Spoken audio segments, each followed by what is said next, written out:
ابو ایوانہ نے بیان کیا، ان سے حسین نے، ان سے عمر بن میمون نے بیان کیا کہ میں نے حضرت عمر بن خطاب رضی اللہ عنہ کو زخمی ہونے سے چند دن پہلے مدینے میں دیکھا کہ وہ حذیفہ بن یمان اور عثمان بن حنیف رضی اللہ عنہ کے ساتھ کھڑے تھے اور ان سے یہ فرما رہے تھے کہ عراق کی اراضی کے لیے جس کا انتظام خلافت کی جانب سے ان کے سپرد کیا گیا تھا، تم لوگوں نے کیا کیا ہے؟ کیا تم لوگوں کو یہ اندیشہ تو نہیں ہے کہ تم نے زمین کا اتنا محصول لگا دیا ہے جس کی گنجائش نہ ہو؟ ان لوگوں نے جواب دیا کہ ہم نے ان پر خراج کا اتنا ہی بار ڈالا ہے جسے ادا کرنے کی زمین میں طاقت ہے، اس میں کوئی زیادتی نہیں کی گئی ہے۔ عمر رضی اللہ عنہ نے فرمایا کہ دیکھو پھر سمجھ لو کہ تم نے ایسی جمع تو نہیں لگائی جو زمین کی طاقت سے باہر ہو۔ راوی نے بیان کیا کہ ان دونوں نے کہا کہ ایسا نہیں ہونے پائے گا۔ اس کے بعد عمر رضی اللہ عنہ نے فرمایا کہ اگر اللہ تعالیٰ نے مجھے زندہ رکھا تو میں عراق کی بیوہ عورتوں کے لیے اتنا کر دوں گا کہ پھر میرے بعد کسی کی محتاجی نہیں رہے گی۔ راوی عمر بن میمون نے بیان کیا کہ ابھی اس گفتگو پر چوتھا دن ہی آیا تھا کہ عمر رضی اللہ عنہ زخمی کر دیے گئے۔ عمر بن میمون نے بیان کیا کہ جس صبح کو آپ زخمی کیے گئے میں فجر کی نماز کے انتظار میں صف کے اندر کھڑا تھا اور میرے اور ان کے درمیان عبداللہ بن عباس رضی اللہ عنہما کے سوا اور کوئی نہ تھا۔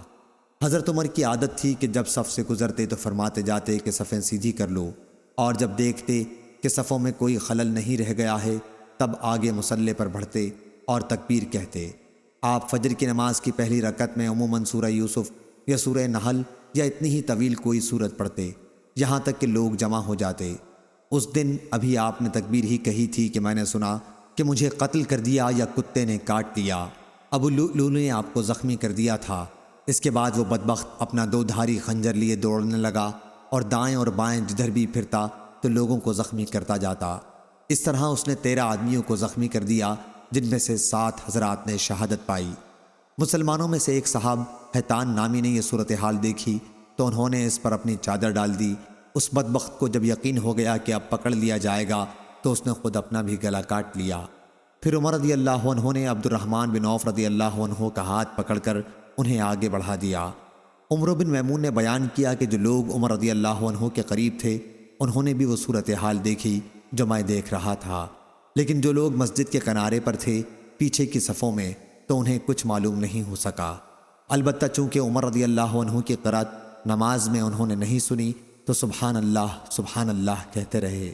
آخر حضرت عبد الرحمن بن عوف رضی اللہ عنہ نے لوگوں کو بہت ہلکی نماز پڑھائی۔ پھر جب لوگ واپس ہونے لگے تو عمر رضی اللہ عنہ نے فرمایا، ابن عباس دیکھو مجھے کس نے زخمی کیا ہے۔ ابن عباس رضی اللہ عنہ نے تھوڑی دیر گھوم پھر کر دیکھا اور آ کر فرمایا کہ مغیرہ رضی اللہ عنہ کے غلام ابو لؤلؤ نے آپ کو زخمی کیا ہے۔ عمر رضی اللہ عنہ نے دریافت فرمایا، وہی جو کاریگر ہے؟ جواب دیا کہ جی ہاں۔ اس پر عمر رضی اللہ عنہ نے فرمایا، خدا اسے برباد کرے، میں نے تو اسے اچھی بات کہی تھی جس کا اس نے یہ بدلہ دیا۔ اللہ تعالیٰ کا شکر ہے کہ اس نے میری موت کسی ایسے شخص کے ہاتھوں نہیں مقدر کی جو اسلام کا مدعی ہو۔ تم اور تمہارے والد عباس رضی اللہ عنہ اس کے بہت ہی خواہش مند تھے کہ اعجمی غلام مدینے میں زیادہ سے زیادہ لائے جائیں، یوں بھی ان کے پاس غلام بہت تھے۔ اس پر ابن عباس رضی اللہ عنہ نے عرض کیا، اگر آپ فرمائیں تو ہم بھی کر گزریں۔ مقصد یہ تھا کہ اگر آپ چاہیں تو ہم مدینے میں مقیم اعجمی غلاموں کو قتل کر ڈالیں۔ عمر رضی اللہ عنہ نے فرمایا، یہ انتہائی غلط فکر ہے، خصوصاً جب کہ تمہاری زبان میں وہ گفتگو کرتے ہیں، تمہارے قبلے کی طرف رخ کر کے نماز ادا کرتے ہیں اور تمہاری طرح حج کرتے ہیں۔ پھر حضرت عمر رضی اللہ عنہ کو ان کے گھر اٹھا کر لایا گیا اور ہم آپ کے ساتھ ساتھ آئے۔ ایسا معلوم ہوتا تھا جیسے لوگوں پر کبھی اس سے پہلے اتنی بڑی مصیبت آئی ہی نہیں تھی۔ بعض تو یہ کہتے تھے کہ کچھ نہیں ہوگا، اچھے ہو جائیں گے، اور بعض کہتے تھے کہ آپ کی زندگی خطرے میں ہے۔ اس کے بعد کھجور کا پانی لایا گیا اور آپ نے اسے پیا تو وہ آپ کے پیٹ سے باہر نکل آیا۔ پھر دودھ لایا گیا، اسے بھی جوں ہی آپ نے پیا زخم کے راستے وہ بھی باہر نکل آیا۔ اب لوگوں کو یقین ہو گیا کہ آپ کی شہادت یقینی ہے۔ پھر ہم اندر آ گئے اور لوگ آپ کی تعریف بیان کرنے لگے۔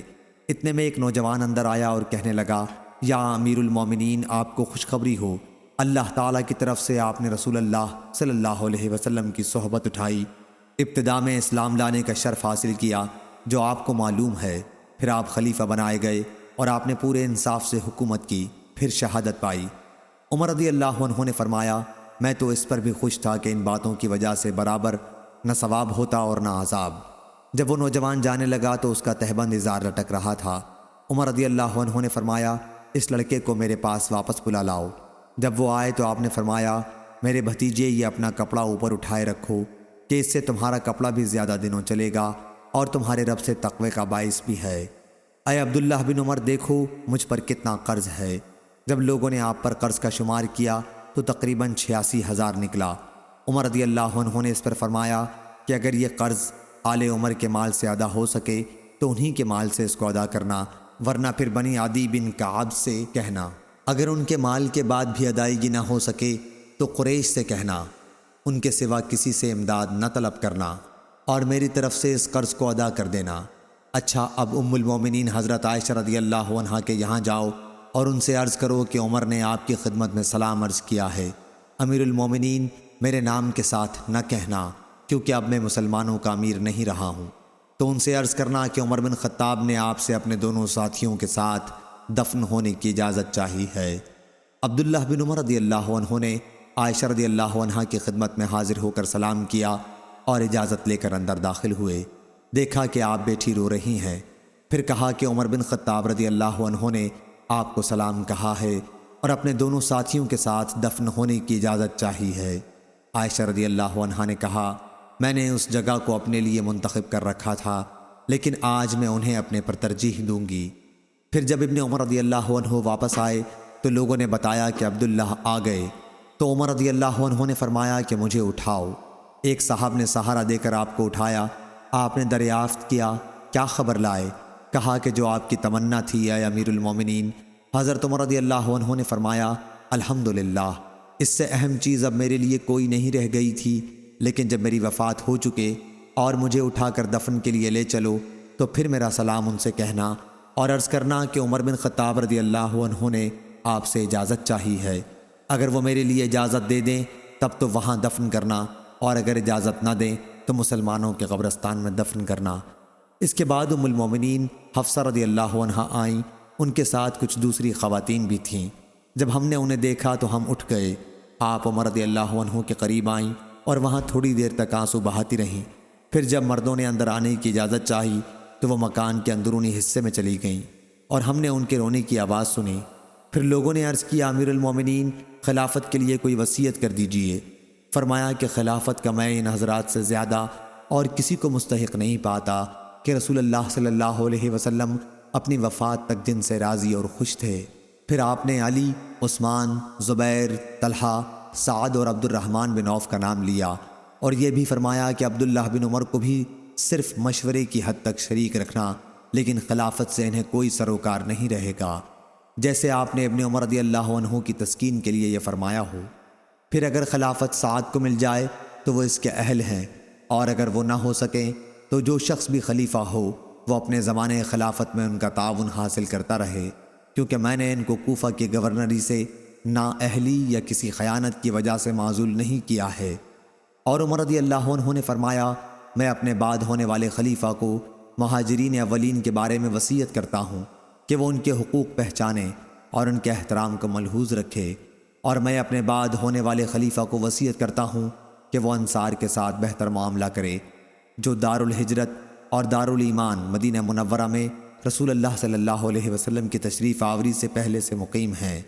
خلیفہ کو چاہیے کہ وہ ان کے نیکوں کو نوازے اور ان کے بروں کو معاف کر دیا کرے، اور میں ہونے والے خلیفہ کو وصیت کرتا ہوں کہ شہری آبادی کے ساتھ بھی اچھا معاملہ رکھے، کہ یہ لوگ اسلام کی مدد، مال جمع کرنے کا ذریعہ اور اسلام کے دشمنوں کے لیے ایک مصیبت ہیں، اور یہ کہ ان سے وہی وصول کیا جائے جو ان کے پاس فاضل ہو اور ان کی خوشی سے لیا جائے۔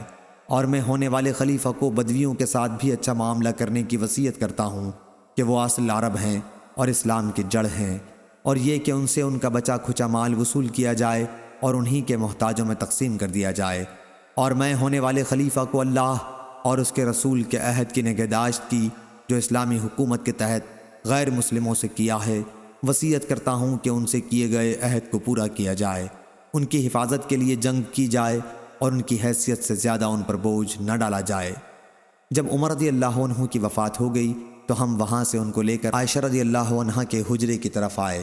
عبداللہ بن عمر رضی اللہ عنہ نے سلام کیا اور عرض کیا کہ عمر بن خطاب رضی اللہ عنہ نے اجازت چاہی ہے۔ ام المومنین نے کہا انہیں یہیں دفن کیا جائے، چنانچہ وہ وہیں دفن ہوئے۔ پھر جب لوگ دفن سے فارغ ہو چکے تو وہ جماعت جن کے نام عمر رضی اللہ عنہ نے وفات سے پہلے بتائے تھے جمع ہوئی۔ عبد الرحمن بن عوف نے کہا تمہیں اپنا معاملہ اپنے ہی میں سے 3 آدمیوں کے سپرد کر دینا چاہیے۔ اس پر زبیر رضی اللہ عنہ نے کہا کہ میں نے اپنا معاملہ علی رضی اللہ عنہ کے سپرد کیا۔ طلحہ رضی اللہ عنہ نے کہا کہ میں اپنا معاملہ عثمان رضی اللہ عنہ کے سپرد کرتا ہوں، اور سعد بن ابی وقاص رضی اللہ عنہ نے کہا میں نے اپنا معاملہ عبد الرحمن بن عوف رضی اللہ عنہ کے سپرد کیا۔ اس کے بعد عبد الرحمن بن عوف رضی اللہ عنہ نے عثمان اور علی رضی اللہ عنہما کو مخاطب کر کے کہا کہ آپ دونوں حضرات میں سے جو بھی خلافت سے اپنی برات ظاہر کرے ہم اسی کو خلافت دیں گے، اور اللہ اس کا نگران و نگہبان ہوگا، اور اسلام کے حقوق کی ذمہ داری اس پر لازم ہوگی۔ ہر شخص کو غور کرنا چاہیے کہ اس کے خیال میں کون افضل ہے۔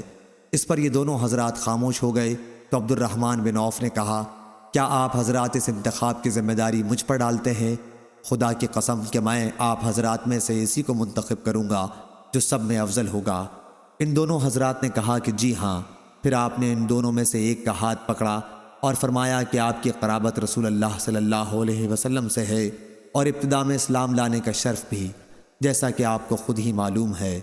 پس اللہ آپ کا نگران ہے کہ اگر میں آپ کو خلیفہ بنا دوں تو کیا آپ عدل و انصاف سے کام لیں گے، اور اگر عثمان رضی اللہ عنہ کو خلیفہ بنا دوں تو کیا آپ ان کے احکام کو سنیں گے اور ان کی اطاعت کریں گے؟ اس کے بعد دوسرے صاحب کو تنہائی میں لے گئے اور ان سے بھی یہی کہا، اور جب ان سے وعدہ لے لیا تو فرمایا اے عثمان اپنا ہاتھ بڑھائیے۔ چنانچہ انہوں نے ان سے بیعت کی اور علی رضی اللہ عنہ نے بھی ان سے بیعت کی۔ پھر اہل مدینہ آئے اور سب نے بیعت کی۔